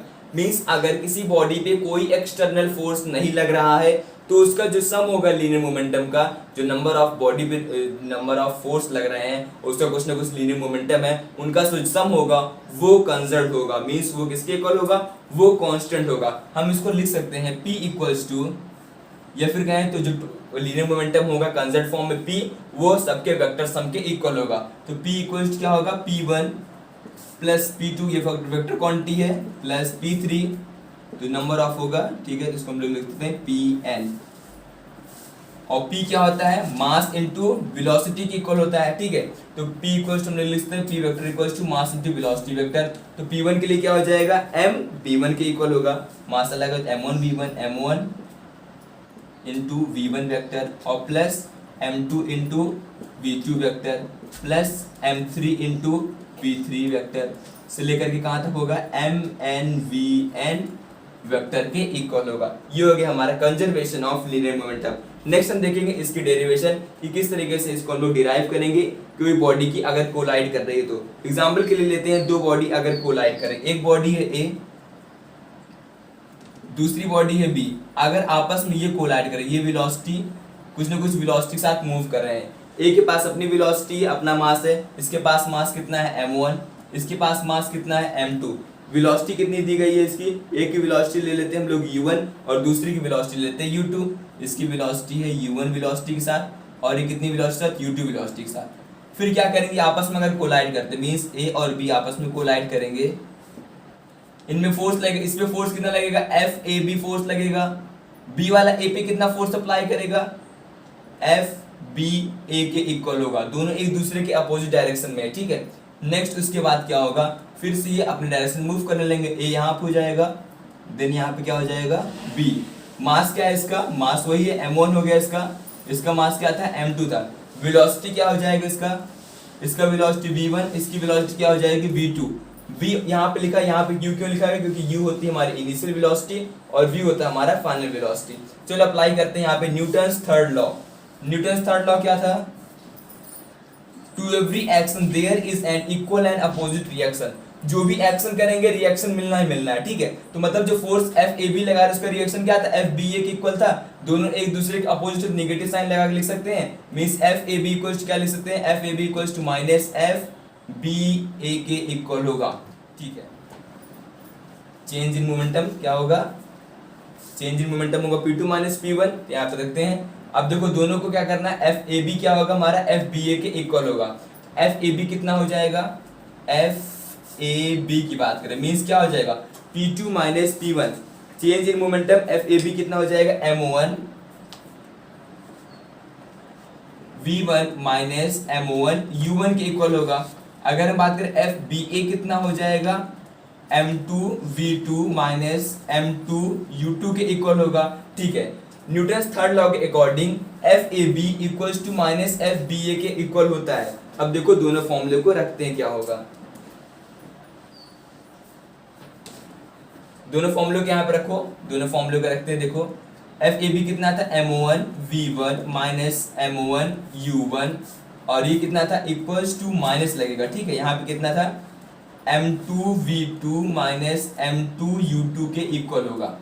Minus symbol अगर open करते हैं यहाँ पे क्या हो जाएगा m1 V1 minus m1 U1 equals to minus m2 V2 plus का m2 U2 के इक्वल होगा। अच्छा अब दोनों को हम लोग शिफ्ट करते हैं अपनी अपनी पोजीशन पे, जो जहाँ पे था उसको शिफ्ट कर देते हैं, U1 को U1 के साथ, V1 को U1 के साथ और V2 को U2 के साथ शिफ्ट कर देते हैं, ठीक है। टाइम पीरियड तो कट गए तो टाइम पीरियड से कोई मतलब है नहीं, ठीक है। तो फॉर्मूला क्या हो जाएगा m1 V1, यहाँ पे क्या था m1 V1, उसके साथ क्या आ जाएगा m2 V2 माइनस साइन लगा यहाँ पे, देखो इसको इधर भेज देंगे क्या हो जाएगा प्लस का हो जाएगा, क्या हो जाएगा m2 V2, ठीक है। देखो V1 V2 के साथ आ गया। नेक्स्ट यहाँ पे देखो, यहाँ पे क्या था m2, ये इधर आ जाएगा तो क्या हो जाएगा m2 m1, इधर आ जाएगा माइनस लगा, उधर आएगा प्लस, m1u1, यहाँ प्लस ऑलरेडी रखा गया m2u2। अब देखो ये क्या हो गया, means initial momentum final momentum के इक्वल हो गया। ये क्या था, इनिशियल मोमेंटम इक्वल टू क्या हो गया, फाइनल मोमेंटम के इक्वल हो गया। Initial momentum equals to final momentum. अब initial momentum final momentum equal कैसे हो गया, देखो कोलिजन में क्या था, एक बॉडी ए थी, बॉडी बी के साथ कोलाइड कर रही थी, बॉडी बी के साथ कोलाइड कर, इसके पास क्या था u1 था, इसके पास क्या था स्पीड u2 थी, m1 था और m2। अगर कोई पूछे तो स्टार्टिंग में मोमेंटम कितना था, क्या बोलोगे, मोमेंटम क्या होता है, mass into velocity, means m1u1 plus m2u2 के इक्वल। देखो आया ना, m1u1 और m2u2 मींस क्या हो गया, final moment initial momentum. Final momentum क्या था हमारा, फाइनल मोमेंटम हमारा क्या आया था, m1 था, ये हो गया हमारा v1, ये हो गया हमारा v2, वही सेम टू सेम आ गया। मींस यहाँ पे क्या है, मोमेंटम कंजर्व होता है। मींस टू बॉडी कोलिजन के लिए मोमेंटम फॉर्मूला क्या होगा, m1v1 plus m2v2 equals to m1u1 plus m2u2। Next आते हैं प्रैक्टिकल एप्लीकेशन। इसी का एक प्रैक्टिकल एप्लीकेशन देखते हैं, इसको हम बोलते हैं recoil velocity.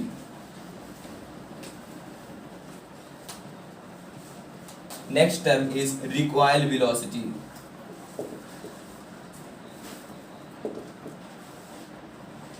Recoil velocity Newton third law का ही एक एप्लीकेशन है, जहां हम लोग एक्शन प्रोवाइड करते हैं, रिएक्शन देखने को मिलता है। अच्छा, रिकॉइल वेलोसिटी का मतलब क्या हुआ, अगर हम एक गन बनाते हैं, गन लेते हैं, गन से अगर हम लोग फायर करते हैं, गन से फायर करते हैं तो बुलेट आगे की तरफ जाएगी, मींस फोर्स क्या होगा, आगे की तरफ लगेगा, उसके अपोजिट में रिएक्शन होना चाहिए, मींस रिएक्शन क्या होगा, बुलेट का जो फोर्स होगा, जितनी फोर्स से वो आगे जाएगी उतना ही फोर्स क्या होगा, वो गन पे लगेगा और गन उतनी स्पीड से पीछे जाएगी। ठीक है, अब इसमें जो वेलोसिटी क्या होगी कि मींस गन कितनी स्पीड से पीछे जाएगी, वो होती है रिकॉइल वेलोसिटी। चलो एक गन बना लेते हैं,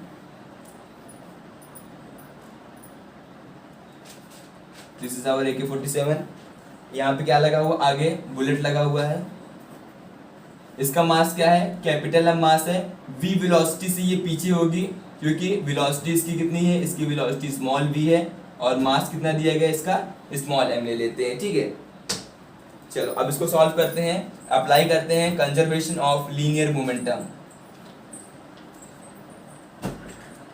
conservation of linear momentum, conservation of linear momentum के अकॉर्डिंग क्या होगा, देखो कंजर्वेशन ऑफ लीनियर मोमेंटम, अगर बॉडी को हम लोग रेस्ट में है मान लेते हैं, बॉडी हमारे पास बुलेट क्या रेस्ट में है, जब उसको फायर करते हैं, पहले स्टार्टिंग में क्या था, रेस्ट में था, 0 के इक्वल था।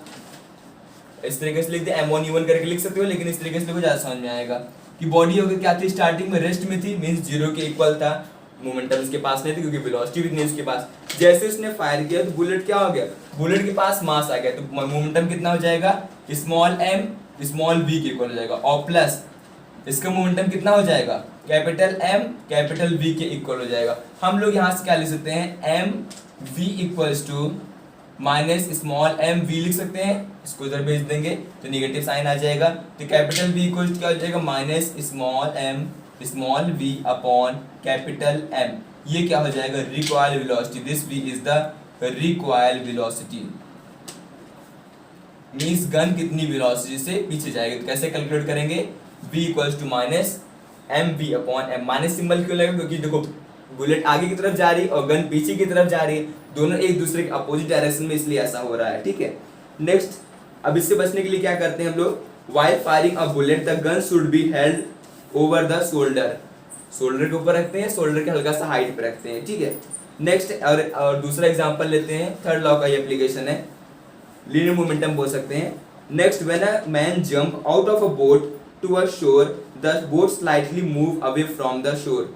शोर पे मान लो एक बोट रखी गई है, एक आदमी उस बोट से शोर मतलब एक किनारे पे जंप करता है, तो बोट क्या होगी, पीछे डायरेक्शन में मूव करे, क्यों, क्योंकि वहां उस बॉडी ने क्या किया, फोर्स अप्लाई किया पीछे डायरेक्शन में, जिससे रिएक्शन मिला वो आगे की तरफ मूव किया। ठीक है, नेक्स्ट बाकी जो एक्सप्लोजन होता है बॉम्ब का, वो सारा इसी कॉन्सेप्ट होता है, न्यूटन थर्ड लॉ पे ही बेस्ड होता है।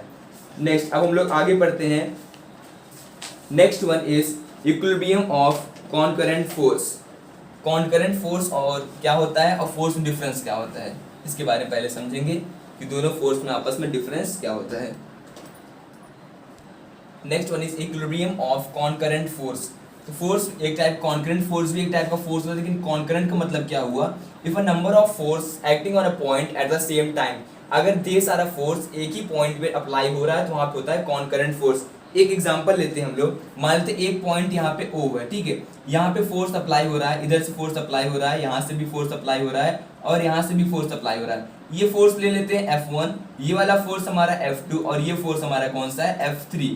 तो जो रिजल्टेंट फोर्स आएगा इन दोनों फोर्स कंपोजिशन पे वो होगा हमारा ये, that is F1 plus F2 के इक्वल होगा हमारा ये वाला फोर्स, ठीक है। ये क्या होगा, F3 के इक्वल होगा। अब देखो कॉन्करेंट फोर्स को क्यों बोला गया, क्योंकि देखो यहाँ पे F1 फोर्स लग रहा था, F2 फोर्स लग रहा है और F3 फोर्स लग रहा है, एक ही पॉइंट पे अप्लाई हो रहा है अलग अलग डायरेक्शन में, इसलिए इसको बोलते हैं कॉन्करेंट फोर्स। अगर इसको हम लोग डिफाइन करते देखो F1 और F2 की डायरेक्शन में अपोजिट में क्या लग रहा है, F3, तुम क्या लिख सकते हैं, F3, ये वेक्टर होता है ना force, F3 equals to minus का F1 वेक्टर और प्लस क्या हो जाएगा, F2 का वेक्टर, दोनों का सम के इक्वल होगा। ये हो गया equilibrium condition for concurrent force, ठीक है। इस तरीके से फोर्स क्या होते हैं, बैलेंस होते हैं अगर नंबर ऑफ फोर्स किसी भी बॉडी पे एक्ट कर रहे हैं। तो यहाँ पे कितने कॉन्करेंट फोर्स है, 3 कॉन्करेंट फोर्स है, F1, F2 और F3। तो जो तीनों का सम होगा, अगर हम तीनों को सम करते हैं मींस F1 प्लस F2 करते हैं और प्लस F3 करते हैं तो किसके इक्वल होगा, वो 0 के इक्वल होगा। तो sum of number of forces acting on a point body that is concurrent force equals to 0, वो 0 के इक्वल होगा। इसी कंडीशन को बोलते हैं। अगर डिफिनेशन की बात करें तो क्या होगा, the condition for equilibrium of a number of force acting at the same point is that the vector sum of all the force is equals to 0। जो वेक्टर सम होगा नंबर ऑफ फोर्स जितना act करेंगे किसी भी body पे वो 0 के equal होगा। इसी बात को लेकर के लामीज थ्योरम ने प्रूव किया था, ठीक है। तो लामीज थ्योरम स्टार्ट करते हैं हम लोग। Lami's theorem, next one is Lami's theorem.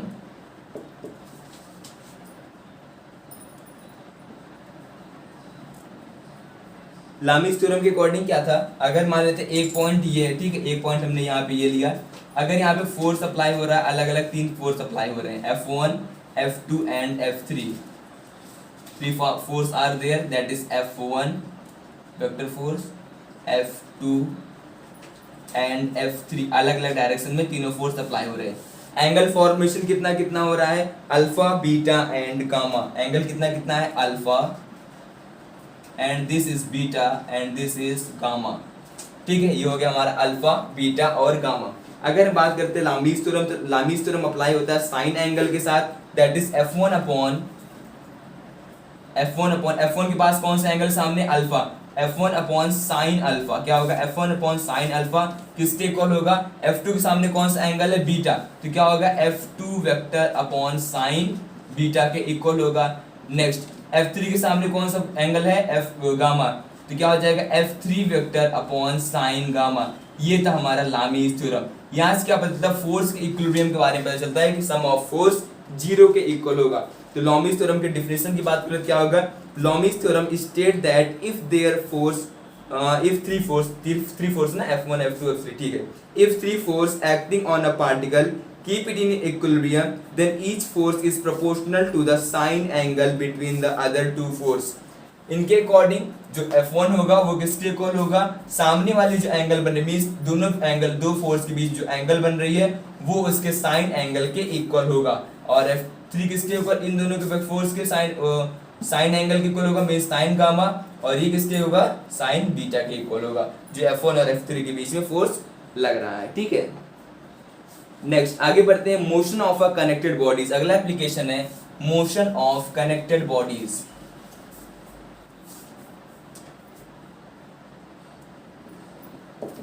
Motion of connected bodies, अगर बॉडीज को कनेक्ट करते हैं तो उनकी मोशन कितना होगा या फिर कहें एक्सेलरेशन कितना होगा उसको कैलकुलेट करेंगे, ठीक है।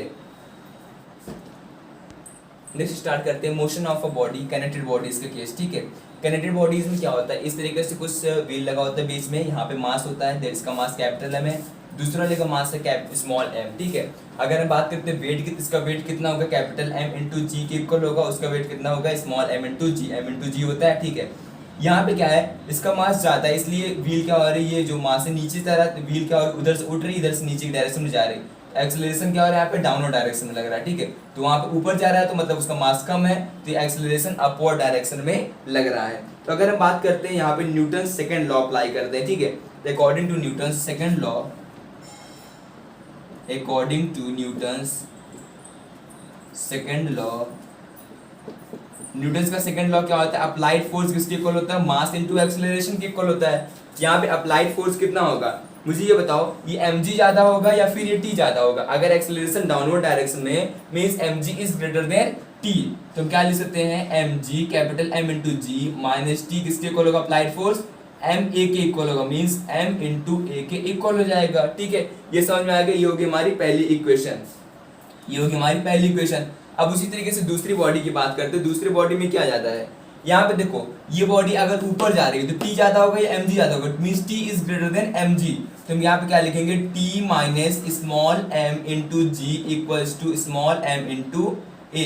ये हो गया हमारा सेकंड केस। अब दोनों केस में से हम लोग क्या फाइंड करना है? एक्सेलरेशन कितना लग रहा है। अगर एक्सेलरेशन फाइंड करना है तो क्या करेंगे? डिवाइड करेंगे। तो dividing equation first and second, dividing equation first and second, equation first and second, दोनों इक्वेशन को डिवाइड कर दो, फर्स्ट और सेकंड को। फर्स्ट वाले को सेकंड वाले से डिवाइड कर दो तो क्या हो जाएगा? mg minus T equals to ma upon t minus, इस तरीके से लिख दे इसको, ma equals to mg minus T है अपॉन कितना हो जाएगा? Small m a equals to t minus small m into G. Acceleration से एक्सेलरेशन कट गया तो यहाँ पे क्या बचेगा? m, देखो अब इसको डायरेक्टली कर देते हैं, ऐसे एक्सेलरेशन हटा देते हैं, एक्सेलरेशन से एक्सेलरेशन कट गया। ठीक है, अब देखो इसको क्रॉस मल्टीप्लाई कर दो, यहाँ से इक्वल साइन हटा दो, इक्वल एक लगा देते हैं। ठीक है, क्रॉस मल्टीप्लाई कर दो, ये टर्म इससे मल्टीप्लाई हो जाएगा, ये टर्म इससे मल्टीप्लाई, ये टर्म इससे मल्टीप्लाई कर दो तो क्या हो जाएगा? Capital M capital T minus capital M small m g। इसको इससे मल्टीप्लाई कर देंगे, इसको इससे मल्टीप्लाई करो, क्या हो जाएगा? इक्वल्स टू, यहाँ पे क्या हो जाएगा? Equals to capital M small m g minus small m t के इक्वल हो जाएगा। ठीक, उसको रफ कर देते, समझ में आ गया ना? इसको रफ कर देते हैं, m इंटू टी हो गया। चलो, अच्छा इसको हम और क्या लिख सकते हैं? इसको अगर हम लोग और सॉल्व करें, जैसे m g, ठीक है, माइनस m t हो गया। अब यहाँ पे देखो t की बात करें तो t को अलग कर सकते हैं। m, देखो यहाँ पे भी t है, mt में भी t है, वहाँ पे भी t है, दोनों t को अगर हम अलग कर देंगे तो क्या लिखेंगे? t, यहाँ पे भी t, यहाँ पे भी t है, m क्या लिखेंगे? कैपिटल M और प्लस स्मॉल m। प्लस क्यों लगे? क्योंकि इधर माइनस था, इधर आएगा प्लस हो जाएगा। और देखो ये माइनस क्या होगा? उधर जाएगा तो प्लस हो जाएगा। तो यहाँ पे क्या, ये दोनों टर्म सेम है, ये भी टर्म सेम है, ये भी टर्म सेम है, तो क्या हो जाएगा? इक्वल्स टू, प्लस का क्या हो जाएगा? 2 capital M small m g के इक्वल होगा। देखो कितना आसानी से हो गया ना सॉल्व। अब देखो कैलकुलेट क्या करना था हमको? एक्सेलरेशन कैलकुलेट करना था ना। एक्सेलरेशन तो काट दिया हमने, एक्सेलरेशन नहीं निकल जाएगा यहाँ से? नहीं, एक्सेलरेशन नहीं निकलेगा। नेक्स्ट हम यहाँ पे कैलकुलेट करते हैं, t कितना होगा? t इक्वल्स क्या हो जाएगा? 2 mg upon m plus m। ये क्या हो गया हमारा? t, टेंशन निकल के आ गया अगर इनको हम डिवाइड कर देते हैं। रही बात एक्सेलरेशन की, तो एक्सेलरेशन तो यहीं से निकल आएगा। एक्सेलरेशन कैसे? यहाँ से निकल जाएगा। दोनों इक्वेशन को क्या कर दो? ऐड कर दो। इसे सिखाया था इसलिए हमने इसको हटा दिया। अगर देखते हैं तो एक्सेलरेशन क्या हो जाएगा? ऐड करेंगे दोनों इक्वेशन को, ये इसके साथ समझो, यहाँ से ए इसके साथ कट जाएगा क्योंकि यहाँ माइनस का लगा, यहाँ पे प्लस का टी है। यहाँ पे देखो ये प्लस का m है, ये माइनस का m है, तो यहाँ पे क्या हो जाएगा? माइनस हो जाएगा और ऊपर प्लस है, तो दोनों को ऐड कर देंगे तो m g यहाँ पे कॉमन हो जाएगा, तो क्या हो जाएगा? m प्लस m, और यहाँ पे क्या हो जाएगा? m प्लस m, ये यहाँ पे कॉमन, एक उधर कर लेंगे तो इक्वेशन क्या बनेगी? m minus m upon capital M plus small m, और बाहर क्या हो जाएगा? g हो जाएगा। तो ये क्या हो जाएगा? हमारा एक्सेलरेशन। समझ में आएगा ना एक्सेलरेशन यहाँ से कैसे आया है? चलो, जिनको नहीं समझ में आएगा फिर से देख लो, इसको हम फिर से करके बता देते हैं। टी हम कैलकुलेट कर लिए थे वहाँ पे। अब देखो क्या ऐड करना था, दोनों को ऐड कर दो। यहाँ से ये कट जाएगा अलग से, यहाँ पे क्या हो जाएगा? mg हो जाएगा, इधर क्या हो जाएगा? अलग होगा, माइनस होगा, माइनस क्या हो जाएगा? Small mg equals to capital ma और प्लस स्मॉल ma। तो यहाँ से m, देखो यहाँ पे ये क्या है? कैपिटल M है, ठीक है, अलग कर लेते हैं, प्लस स्मॉल m, g को बाहर लिख दो, इक्वल्स क्या हो जाएगा? यहाँ से देखो a अलग कर लेंगे तो कैपिटल M और प्लस स्मॉल m, a बाहर हो जाएगा, a इक्वल्स क्या हो जाएगा? ये ऊपर आ जाएगा, नीचे होगा, देखो यहाँ पे माइनस लगा हुआ है, m माइनस m बाहर हो गया, g अपॉन नीचे क्या हो जाएगा? Capital M plus small m। ये हो गया, देखो हमारा एक्सेलरेशन जो यहाँ पे निकल के आया था। ठीक है, नेक्स्ट स्टार्ट करते हैं हम लोग friction. What is friction? Friction की बात करें तो फ्रिक्शन क्या होता है? Which oppose the relative motion, जो रिलेटिव मोशन को अपोज करता हो, विच अपोज मोशन,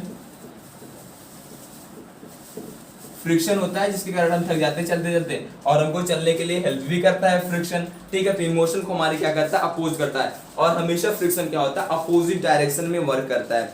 तो अगर हम बात करते हैं फ्रिक्शन की डिफिनेशन क्या होगी, the opposing force is called friction. Whenever a body move और tends to move over a surface of one another, a force come into play which act parallel to the surface of contact and oppose the relative motion। जब कभी भी हम किसी body पे दूसरी body पे walk करते हैं तो उस पे एक पैरेलली फोर्स लगता है जो हमारे मोशन को अपोज करता है, दैट वी कॉल्ड फ्रिक्शन, ठीक है। मान लो अगर हमारा मोशन इस डायरेक्शन में है, ये ऑब्जेक्ट है, ये हमारा मोशन नहीं ऑब्जेक्ट का मोशन है, ये क्या है मोशन ऑब्जेक्ट का इस डायरेक्शन में, ऑब्जेक्ट इस डायरेक्शन में मूव कर रहा है, तो फोर्स ऑफ फ्रिक्शन क्या लगेगा, हमेशा इस डायरेक्शन लगेगा, इधर क्या लगेगा, force of friction. Friction is a type of force, ठीक है, ये एक टाइप का फोर्स ही होता है फ्रिक्शन। नेक्स्ट स्टार्ट करते हैं हम लोग अगले terms, that is contact force. Contact force मतलब जिस सरफेस पे ये कांटेक्ट होता है वहां पे लगता है जो फोर्स, उसको बोलते हैं कांटेक्ट फोर्स। ये कांटेक्ट फोर्स बनता कैसे है, जैसे मान लेते हैं ये बॉडी है रखी हुई, ठीक है, तो यहाँ पे इससे नॉर्मल लगता है इस एंगल में, अगर मान लेते हैं बॉडी पे फोर्स अप्लाई कर रहे हैं, फोर्स ऑफ फ्रिक्शन मान लेते हैं इस डायरेक्शन में, ठीक है, यहाँ पे लगा भी रहा है फोर्स ऑफ फ्रिक्शन, तो ये जो एंगल बन के आता है एफ, इसको बोलते हैं हम लोग कांटेक्ट फोर्स, ठीक है। जो एंगल एफ बन के आता है उसको क्या बोलते हैं, कांटेक्ट फोर्स। फ्रिक्शन और of three types, friction three types होते हैं, एक होता है static friction, another one is limiting friction and last one is kinetic friction. Kinetic friction का दूसरा नाम होता है डायनेमिक फ्रिक्शन। तो कितने टाइप्स का होता है, तीन टाइप्स का, that is static friction, limiting friction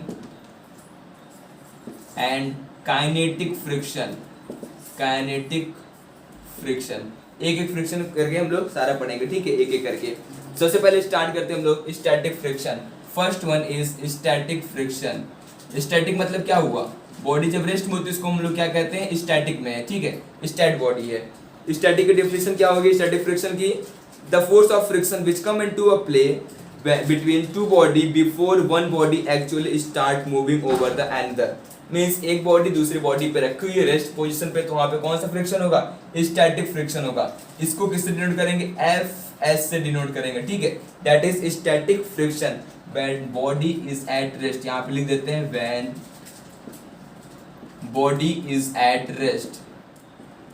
body कब होगी, जब बॉडी रेस्ट में होगी तो वहां पे वेलोसिटी मतलब जीरो के इक्वल होगा, उस केस में स्टैटिक फ्रिक्शन वर्क करेगा, ठीक है। नेक्स्ट वन इज, अगला क्या होता है हमारा, स्टैटिक फ्रिक्शन हो गया। नेक्स्ट आ गया हमारा लिमिटिंग फ्रिक्शन।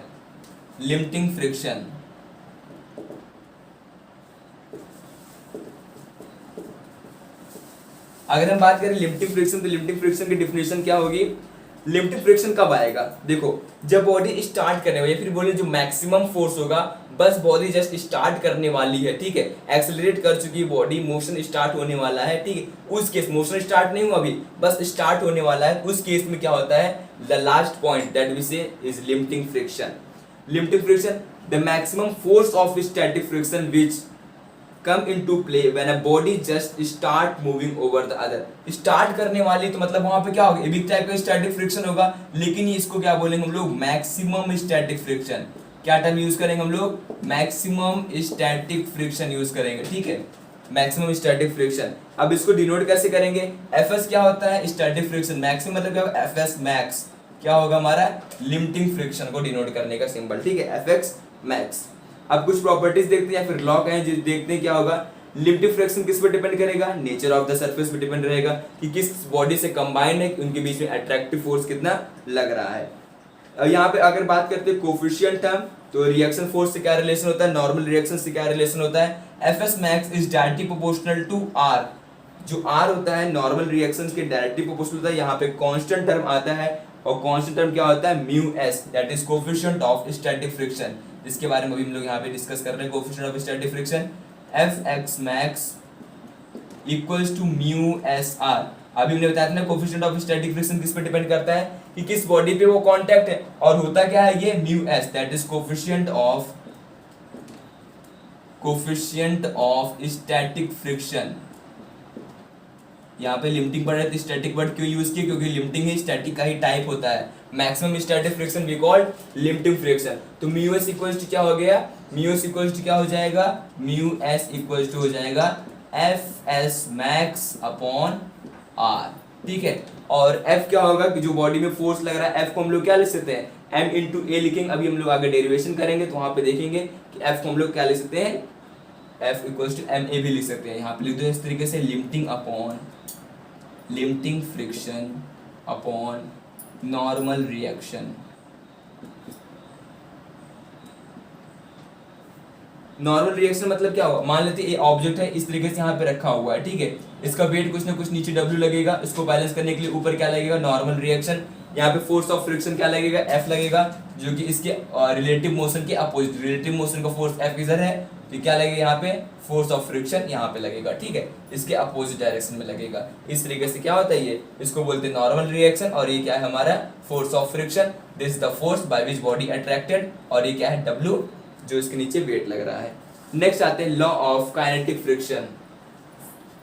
पहले काइनेटिक फ्रिक्शन पढ़ लेते हैं, काइनेटिक फ्रिक्शन कब आएगा उसके लॉस के बारे में भी फिर स्टडी करेंगे। Next one is kinetic friction. Kinetic मतलब क्या हो गया, मोशन। इसका दूसरा नाम क्या होता है, डायनेमिक। डायनेमिक मतलब डायनेमिक मोशन हो रहा है, काइनेटिक मोशन।